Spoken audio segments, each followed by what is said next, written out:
د خیبر په مقام باندې دغه ګاډي چې کوم افغانستان له مال وړونکي دي دلته ویلوړ دي اوږده قطارونه یې جوړ کړي دي. خو بل طرف ته تاسو ته موږ دغه هم ښیو چې دلته د خیبر په سیمه کې چې کم تاجران دي کم یونین والا دي دا هم را جمع شوي دي او دا دغه ټول پلازې مخالفت کوي. دغو خلکو دا وینو چې کومه پورې دغه ټول پلازې هغه بډي و هر څه اوچت شوي نه وي او ختم شوي نه وي باقاعده لا نه وي شوی هغه پورې د پاک افغان شهر هم دغو بند کړي وي او دغه احتجاج وي دی جاري وي دی وي چې موږ نه غواړو په خپله علاقه په خیبر سیمه کې دغه غونډهګردي ورته ویلی شي دغه ټول ټیکس نه بلکې دغو په بدماشۍ باندې چې کومې پیسې اخیستونکي دي دغې مخالفت د خیبر د سیمې خلکو شروع کړی دی.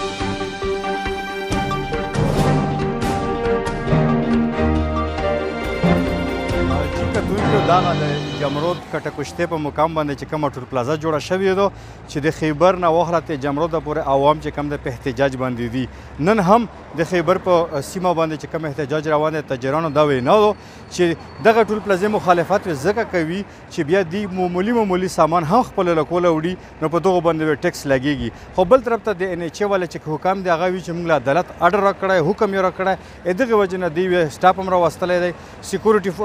کوم اهلکار دی خسادار فورس هغه هم ول انتظامیه په طرف نه سکیورټي ورکړی دو او دوی خپل کار روان کړی دی. باقاعده د کم سرحد پار ګاډي دي هغه د دلته ټیکس اخیستل کیږي خو مخالفت کې ورته قومونه راپورته شوي دي نو مخکې وکتای شي چې عوام په زوره ورکیږي که د نیچې او د حکومت اهلکار په زوره ورکیږي.